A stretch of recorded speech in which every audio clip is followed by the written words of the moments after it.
Hi, Bible Geeks. Ryan Schumacher here again. I'm here with week 2 of our series on what does God know and when did he know it? Our study on the doctrine of foreknowledge and how that relates to suffering and human freedom. This week, we are diving into the first of 4 models. So if you remember the class structure from last time, if not, you can watch the intro, which is last time. We're going to go through 4 models of foreknowledge that have been developed over the course of church history by a variety of theologians trying to answer these really difficult problems. Then we're going to have a break week, and then we're going to go into the problems themselves. We're going to spend 2 weeks on the problem of freedom and 2 on the problem of suffering to finish it off. So this week, we're going to be talking about the, perhaps not aptly named doctrine of simple foreknowledge, the model of simple foreknowledge. Now, before I get into this, there were some good questions in last week's class, and I wanted to respond to those because I thought these were good points and they're fair things for us to consider.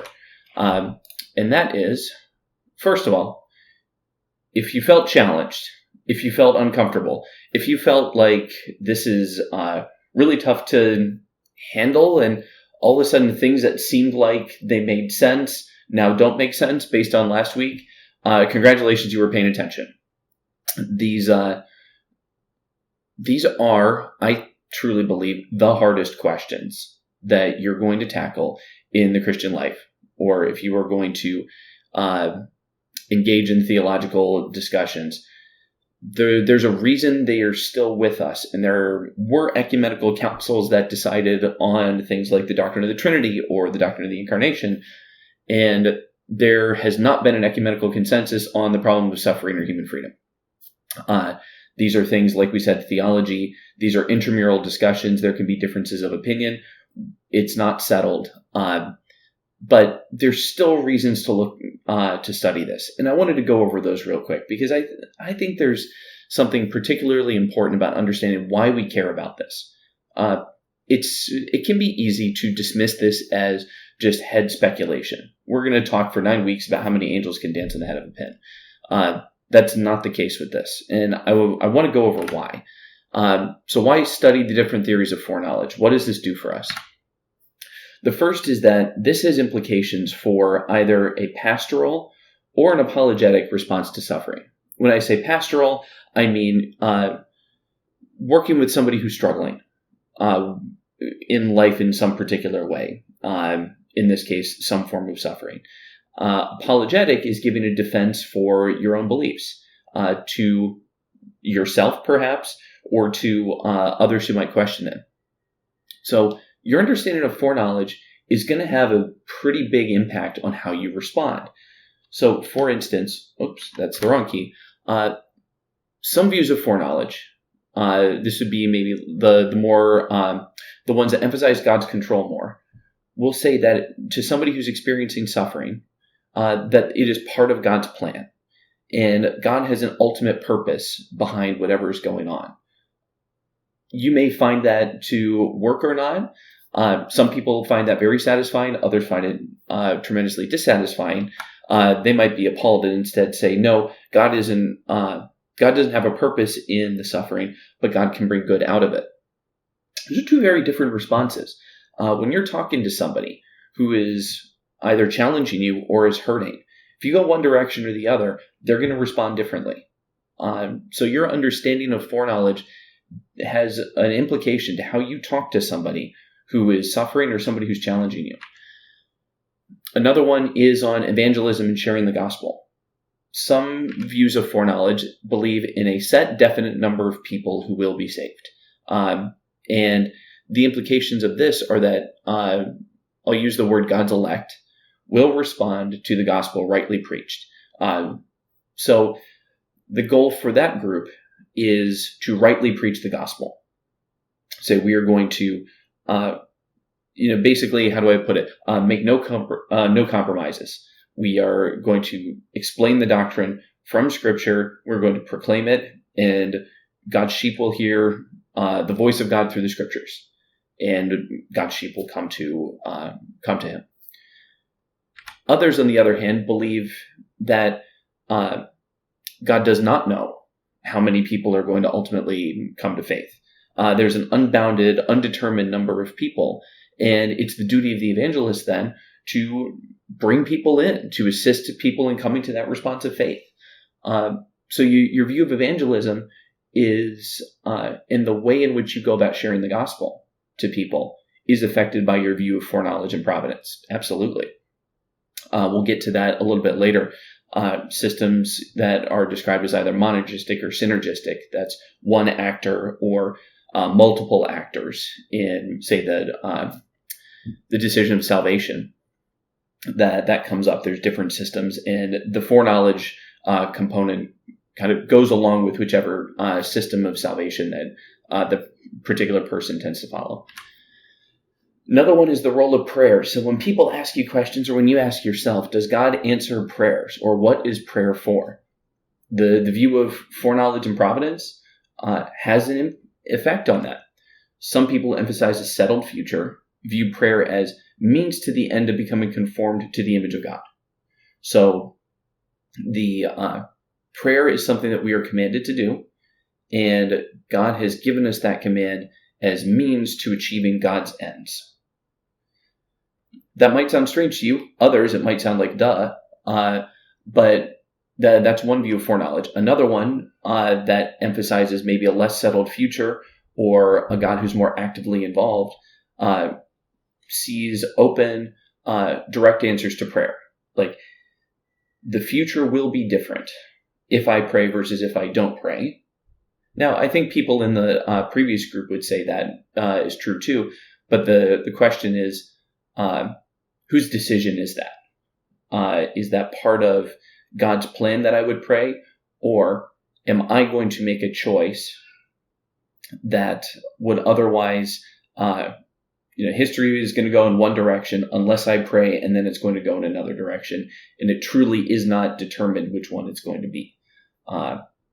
So if God is genuinely responding to something that God doesn't know, you have one view of prayer. If God holds the future no matter what, you have a different view of prayer. And then finally, I think making our faith and witness stronger. Look, if we don't address these questions, they're going to come find us. That is, suffering is an axiom in particular. The New Testament doesn't say if you suffer. It says when you suffer. Suffering is part of the program. It's a calling almost. You're to take up your cross and follow Jesus. Taking up your cross is a vocation of suffering. So at some point, suffering is going to find you. And we should not hide these difficult questions, these unwanted things in the fog. You should... I thought about the analogy of a vaccination. That's a little overwrought for this, because it's not like I'm giving you the answers, and so now you have the antibodies to the tough questions. But it can strengthen you a little bit and keep you from being blindsided by these questions and cause a crisis in your life where you haven't considered who God is, that you don't have a developed doctrine of who God is, and people lose their faith over these things. So I probably should have put this in the last class. I'm going to make a standalone video of it. You are actually watching the standalone video of it, if you're watching this standalone video. But this is not just head stuff. It's really not. And so I don't want, even though this is going to get into some kind of deep philosophical discussion, I want us to keep these implications in mind. Okay, so with that preface kind of out of the way, here's what we're going to cover. First, there's going to be a pop quiz. If you're joining the class, we'll have that up on a poll. We're going to go through a definition of what simple foreknowledge is. We're going to describe the biblical data behind it. Some implications of timelessness, which is kind of the key concept for simple foreknowledge. And then we're going to take this through what I'll call the theological stress test. So setting up a model is easy. Running it through all the biblical data that it has to explain is hard. So we're going to go through that activity a little bit, give you a little bit of idea of what it's actually like to do theology. All right. So the pop quiz, the introductory question. If you're watching this at home, write down your answer. We're going to revisit the question later. But which phrase here matches your view of God the most? So you may believe God has always existed inside time. So God's eternal, but within a sequence of events. You might believe God is outside time completely. All events are a single instant to God. Past, present, future are meaningless concepts when applied to God. Or another one, kind of a both and approach, God was outside time before creation, but entered time when time was created. So which one of these three appears to be the one that would comport with your point of view the most? I want you to think about that as we go through these next few slides, the relationship of God and time. All right, so the simple foreknowledge view. What is it? David Hunt, he was in the video in the syllabus. If you didn't get to see, or I'm sorry, if you did see that beforehand, this is a writing from a book that was by the same person who was in that pre-work that I sent out. It's very simple. Simple foreknowledge. God has complete and infallible knowledge of the future. Period. So here's the thing about that definition. A lot of people would agree with that. This is held by 3 of the 4 models that we're going to investigate. So to distinguish simple foreknowledge, we need a little bit more of an explanation. So in particular, the simple foreknowledge view emphasizes what I will call atemporality. A meaning not, temporal meaning time, so not in time, God being outside time. David Hunt used the example in the video and in the book reading here of a time telescope. So imagining how a telescope can give us a view to objects that are distant. David Hunt says, imagine that, but for time, being able to see the distant future, the distant past, look through the telescope. And there's an implication to that. If you are looking at the stars through a telescope, you're not causing the stars to be there. You're making an observation of something that is out there. There's nothing to observe if there isn't a thing out there. So that has kind of extrinsic existence. It exists. It's always there if you point the telescope at it. So God's foreknowledge, if it's like looking through a telescope, then it's passive. It's observational. God observes the future as played out by free creatures. So this would be a not very active view of God. And I'll bring up the matrix again in just one moment to see that, the one I put at the end of last time. This is the dominant view in what would be called the Arminian tradition. Arminian, going back to the name Jacob Arminius, who was one of the other major theologians around the time of Calvin. Calvin and Arminius have different systems. You're likely familiar with the phrase Calvinism, and the idea of predestination is being built into that. That will be next week's discussion. We'll look at the Calvinist view. This one here would be the dominant view in the Arminian tradition, which emphasized sort of the opposites of many of the tenets of Calvinism. So Arminius would believe in conditional election. Calvinists would believe in unconditional election. Calvinists believe in limited atonement. The Arminians would believe in an unlimited application of the atonement. Calvinists believe in irresistible grace. Arminians would believe in resistible grace. So, this view here is, I would say, the dominant view in the Arminian tradition. So that would be Methodists, Baptists, except for Reformed Baptists. But if you see Reformed, we'll talk about that next week, but that's going to be a Calvinist point of view. Charismatics and Pentecostals, Seventh-day Adventists, even some parts of Roman Catholicism. To Roman Catholicism, I would say, is generally in either the simple foreknowledge view or the Molinist view, which is the last one that we'll see. And as I talked about a little bit earlier, a tradition's theology of foreknowledge is intertwined with its theology of salvation. So, we were just talking about how Arminianism believes in the idea of resistible grace and conditional election. So the movement of faith is what will bring God to save a particular person. And God extends grace to all people, but not everybody responds to that grace, salvific grace, that is. So if one emphasizes God's action in salvation, and only God as the actor in salvation, nothing from the person, you're going to favor divine decree or middle knowledge as a perspective. If you emphasize the human response, you're going to favor either simple foreknowledge or the open view. So you'll see openness, open theism, and simple foreknowledge more in the Arminian traditions, and you'll see in the Calvinistic traditions the divine decree or some form of middle knowledge. But in the traditional Calvinistic systems, it's going to be almost all divine decree. So, just to go back here, the simple foreknowledge view, again, I think I want to emphasize this a little bit more. This is the most passive of all of the systems. It is very much observations of the free actions of people God foreknows, but aside from the specific things God chooses to determine, everything's up to the people acting within time. And God, simply because of God's perspective, sees all things together and therefore knows the future. So the question of how does God know the future, and I got at this a little bit already, atemporality being the emphasis. So God knows all things because God is outside of time.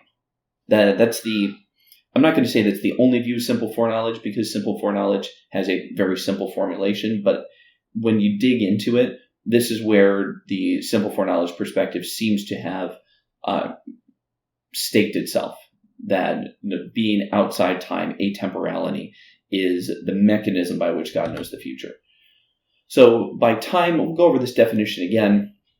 I want to make sure that I do talk about it, though. Time is a property of our universe whereby events take place in sequence. So you can think of time as an organizing construct that puts things into things that have already happened, things that are happening, and things that will happen, past, present, and future. So time is our description of sequence. So God is outside of the necessarily sequential nature of things. We as humans in time, you can hardly even grasp what it would mean to exist. I can't grasp what it would mean to exist without a past, present, or a future, like all things as one. So, we would chalk that up to mystery on how that works. But it would tend to be based in Scripture that God is outside of time. And therefore, because God is not bound within the sequence, God kind of hovers above everything and can see everything all at once rather than being bound to the linear sequence. So what's some biblical support? This is one of the interesting ones. I want to spend a touch of time on this, and then we'll rapid fire through some others. So Genesis 1:5, very early on, God called the light day and he called the darkness night. And there was evening and there was morning the first day. Story we're very familiar with, story that we can breeze through because we've heard it a million times. And this is why I like reading some of the theologians, because things stop them and nag at them, and there are things that they notice that I'd never thought of. And it's like, how come I read these words over and over and over and never had this question pop into my head? So I think it's pretty fun. So in this case, one of the professors at Wheaton College, John Walton, who wrote a book on Genesis 1 called The Lost World of Genesis 1, in his book, asked one of those kind of deadpan questions that seems super obvious, but I'd never thought of before, and I'm guessing maybe you haven't, which is, why didn't God simply call light, light? God called the light day, and God called the darkness night. Why not call the light, light, and call the darkness, darkness? It's interesting, right? There's a name that's being applied that enhances the meaning or gives us a new understanding of what light is. So Walton goes on and says, For since what is called into existence is a period of light that is distinguished from a period of darkness that is named day. Remember, there was evening and there was morning the first day. We must inevitably consider day, 1, as describing the creation of time. The basis for time is the invariable alteration between periods of light and periods of darkness. So in other words, when God said, let there be light, and there was light and it was good, and God separated the light from the darkness, and he called the light day, and he called the darkness night, and there was evening and there was morning the first day. There's a period of light and a period of darkness. And there's this alteration between light and darkness that creates this sequence. And that sequence then, in Walton's conclusion here, which I find pretty compelling, is that this is the description of the creation of time. So one of the first pieces of evidence that comes through is that time is created and God was before time. We'll get into that a little bit more. Some other just quick hit, you could call them proof texts if you want. Isaiah 57:15, for thus says the high and lofty one who inhabits eternity. So eternity being a concept that spans all of time, whose name is holy. Beginning of the letter of Paul to Titus, Paul is servant of God and apostle of Jesus Christ, skipping a little bit. The hope of the eternal life who never lies, promised before the ages began. So this highlighted this before the ages began, ages being another description of sequence. So God was before the ages began. So before time. Think about that a little bit. What would it even mean be before time? Because time is a description of when you could start using the word before. But 2 Peter 3:8, we're all aware of this one. To the Lord, a day is like 1,000 years. 1,000 years are like a day. This one's actually a pretty good description of from a biblical text of what we would mean by timelessness. For us, a day and 1,000 years are tremendously different. And what Peter's saying in this letter is that there's no distinction between a day and 1,000 years to God. So this is a massive distinction to us, and no distinction to God. So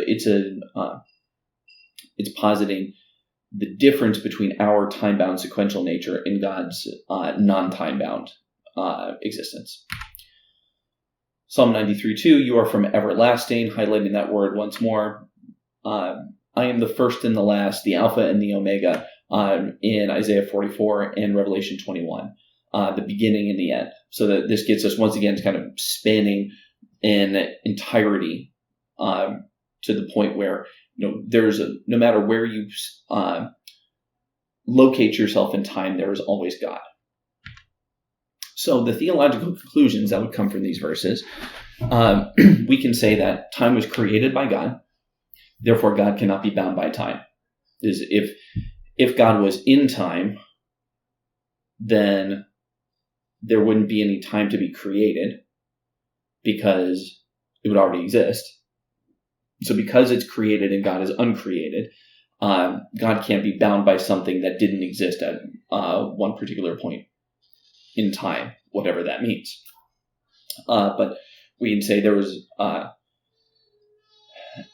God existed, time did not exist, and God existed, time exists. Both of those states occurred at some point, but therefore God cannot be bound by something that at one point did not exist.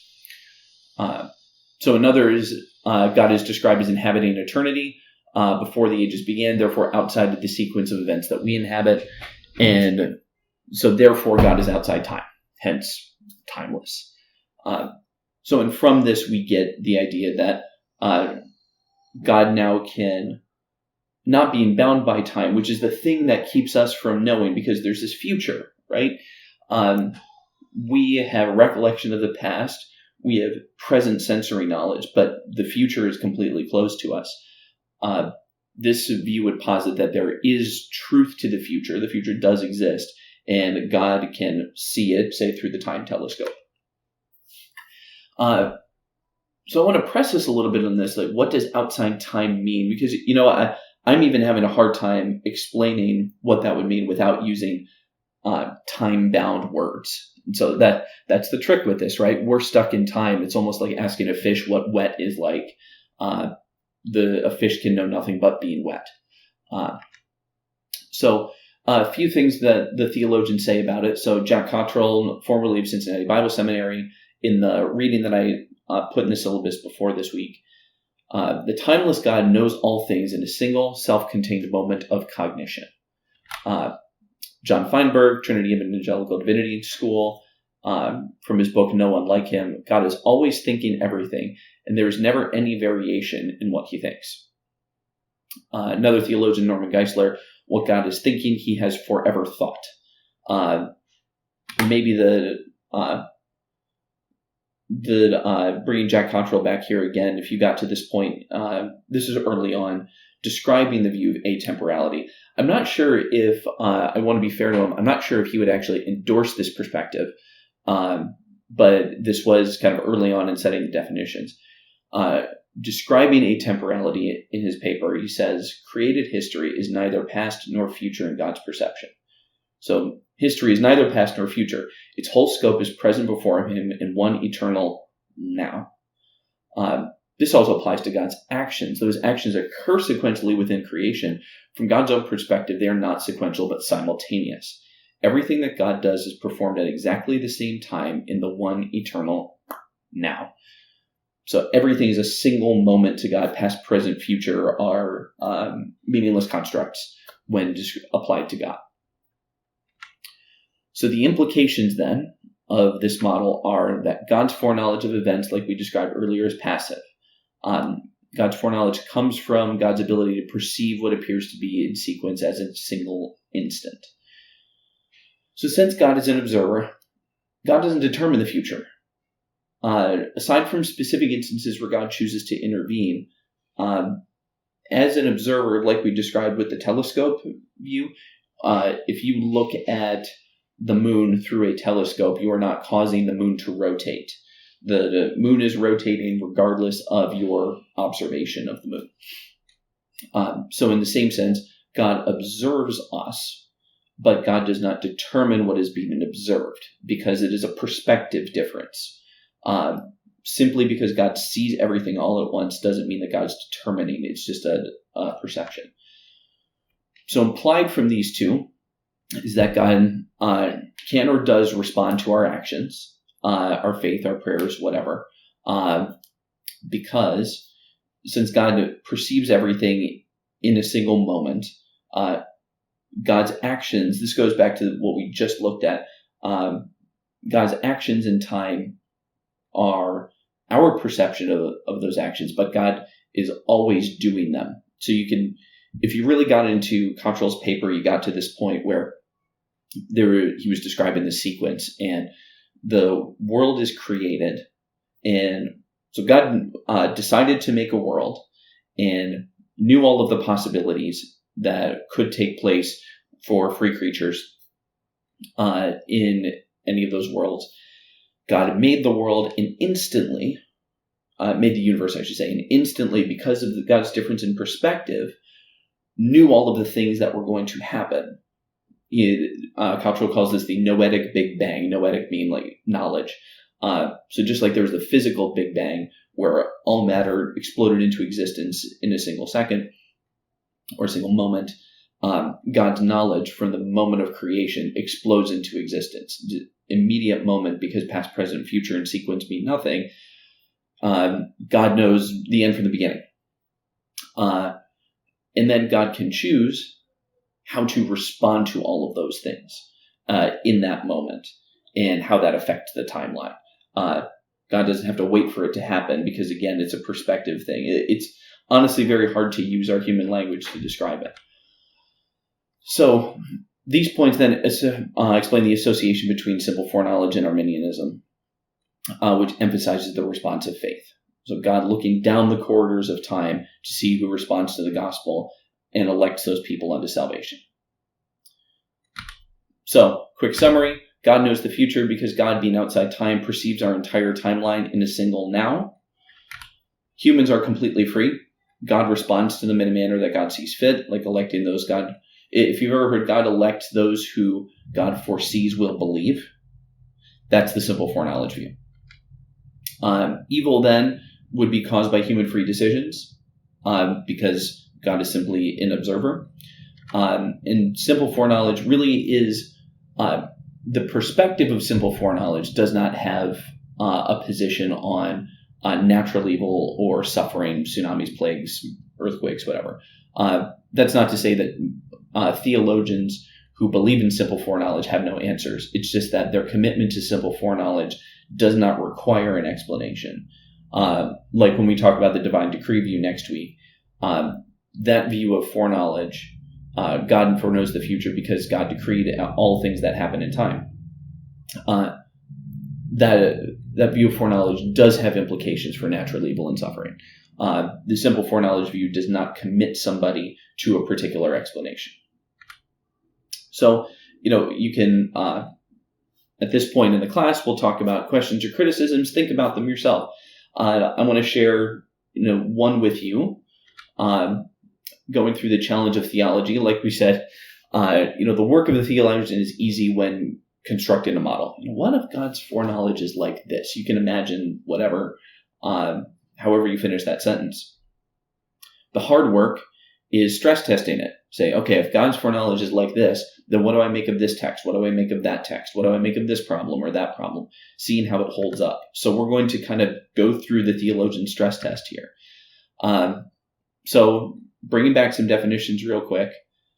Time is an organizing construct that describes things in terms of sequence. And then God is posited by simple foreknowledge, is outside time and perceives everything as a single now. So not in sequence. Usually this will go hand in hand with the understanding of what's called the doctrine of divine immutability, unchangingness. Mutable, mutate, probably, the word mutate, things change. So immutability, unchangingness. And that makes sense, right? If God is outside time and nothing is in sequence and all of God's perceptions and actions are in a single instant, then, God would be unchanging in that way. We may be familiar with some of these texts, like I, the Lord, do not change from Malachi, or a famous one, God is not a human being that he should lie, nor a mortal that he should change his mind. So this idea of simple foreknowledge being outside of time, single moment, unchangingness, those are kind of some of our definitions. So time describes change. Time describes sequence. God is not sequenced. God does not change. Those are some of our operating definitions based on simple foreknowledge. So now let's stress test it. Let's look at some of God's actions, because in certain places, and this does not by any means exhaust all of these texts, I'm just going to pick a few. God gets angry. So Exodus 32, the story of the golden calf. They've been quick to turn aside, they being Israel, from the way that I commanded them. They have cast for themselves an image of a calf, and have worshipped it and sacrificed to it. Now let me alone, so that my wrath may burn hot against them, and I may consume them and all of you. And of you I will make a great nation. This is God speaking to Moses. So Moses went up the mountain, received the Decalogue. It came back down to the people. And in not too short order after Moses went back up, I think that's how it went. Aaron gets everybody to melt down the gold. They make the golden calf. And then God's like, time for a reboot. Nope. We did the covenant ceremony, and right away, even at the base of this very mountain, they are now going off and committing idolatry. So I'm going to wipe them out, and you, Moses, I'm going to make you a great nation. So no longer be like the sons of Moses as opposed to the sons of Abraham. So God gets angry, but then if you know the story, God changes his mind, right? So not too long later, just a few more verses later, remember, this is Moses speaking. Remember Abraham, Isaac, and Israel, your servants, and how you swore to them by your own self, saying to them, I will multiply your descendants like the stars of heaven. And all this land that I have promised I will give to your descendants, and they shall inherit it forever. And the Lord changed his mind about the disaster that he planned to bring on his people. So there was a point in time when God was going to destroy Israel. And there was a point in time where God, after that, in the story, where God was not going to destroy Israel. So God changes his mind. What would simple foreknowledge say to that? When you get into these things, it seems like God's actions seem to require some sequence. God has regrets. God regretted that he had made man, or regretted that he had made the human race, in Genesis 6:5. So here's another instance. There was a time when God thought everything was good, and another when God thought it was no longer good. And that's the regret.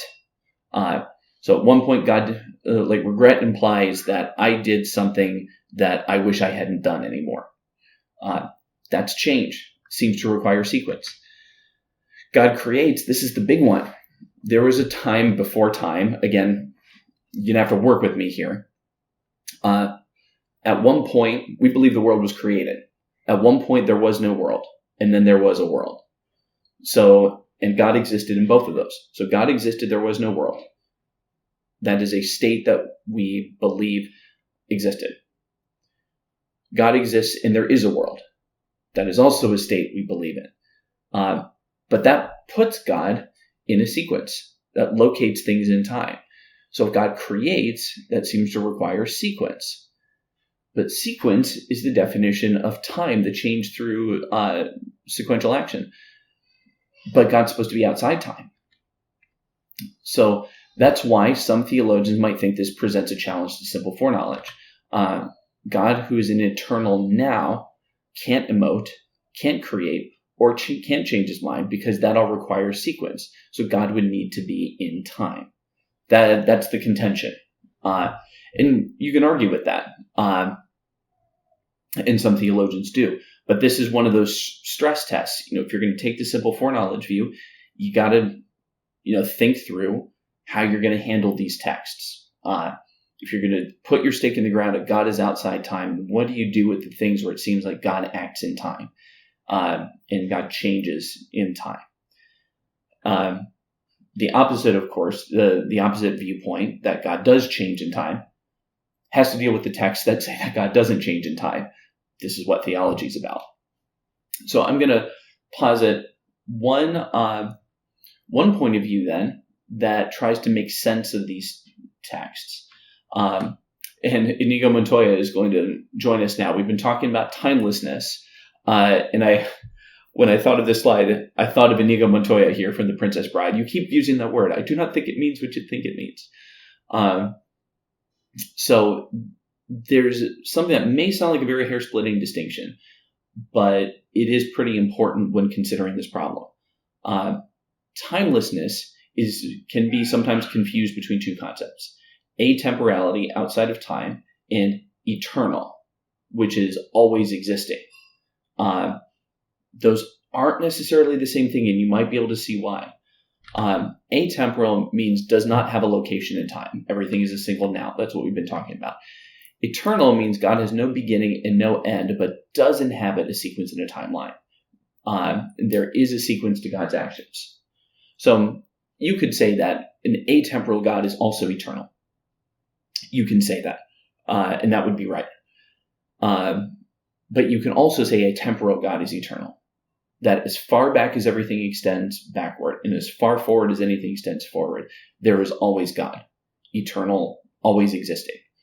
So no beginning and no end, but there's always a location in time. And if we look at some of these verses again that we talked about, maybe there's a different way to understand them. So Isaiah 57, thus is the high and lofty one who habits eternity. That could be thought of not necessarily as atemporal, but simply as no beginning and no end. Your throne is established from old, you are everlasting. Again, does that mean outside time? I mean, it might not. It might be an outside time, but it could also be understood differently. From everlasting to everlasting, you are God. The one who lives forever and ever, Revelation 4:9. So some interpret these verses, you could think back to the Alpha and the Omega. I'm the beginning and the end, declaring the end from the beginning, Isaiah 46. So some interpret these verses to mean that God is eternal, not atemporal. Why do we care? The upshot of this is that if God is not atemporal, then God does inhabit a moment in time. Therefore, God doesn't have this outside time, God's eye view of the future. The time telescope doesn't work if God's located in time. So God's foreknowledge is going to have to be based in something other than being outside time, because God isn't outside time. So if you take the eternal view, you avoid the trap of God changing and being in sequence. But now you need to have a different theory for how God knows the future. So a question that I'll ask, how do you think a simple foreknowledge view would respond? Because the simple foreknowledge view isn't going to like this very much, because that outside time telescope predicate is important for the entire construct. And so proponents of the atemporal view are likely going to say there's no other way for us in time to perceive God's actions than within our time frame. So God's emotions are anthropomorphisms. It's a human term to help us understand God, but not as God actually is. We are bound in time. And so the only way we can understand God and God's actions is from a time-bound perspective. Like I can't even describe, I'm trying to describe a before creation for God, when if there's no time, what does before even mean? We're like the fish in water, we cannot escape it, and the limitations of our language and perceptions shouldn't be imposed upon God. That's the theological response. And so a simple foreknowledge view would go back and root the view of atemporality in something like 2 Peter 3:8. To the Lord, a day is like 1,000 years, 1,000 years is like a day. As a pretty strong proof text saying that this is just we're two ships passing in the night. It doesn't make sense to try and apply this temporal language to an atemporal God. And of course, we will always see God in sequence because we can do no other. We can't even fathom it. It is mysterious. It is too great for us. So that would be the response. If you're looking for me to give you the answer, I don't have the answer. This is theology. But I will ask you, did anybody change their mind? So which phrase matches your view of God the most? This third one here, we didn't go into it right now. This is a view that some have taken, which is that God was outside time, but chose to enter time when time was created. And that's an attempted reconciliation of the two texts, or the two schools. And it's up to you on how effective it is. William Lane Craig was the one who posits that, but we don't have time to go into that right now. So the summary then, the simple foreknowledge model posits that since God is outside of time, God has complete, definite foreknowledge of future events by virtue of this different perspective. Simple foreknowledge lays the blame for evil on human free will, does not have a universal view of suffering because God's knowledge is passive. And simple foreknowledge believes in the complete libertarian freedom of human beings. So election, per Arminius, is based on God's foreknowledge of the response of faith. So there you go. That's the first model of foreknowledge. I hope you enjoyed this discussion. I hope you tune in for the next one. There's 3 more of these to go through. And the one who, what is that proverb? The one who argues first seems right until his opponent is given an opportunity to respond. I would leave you with that as encouragement to tune in next time. So thanks very much. Throw a like on the video, please. And God bless. We'll talk to you later.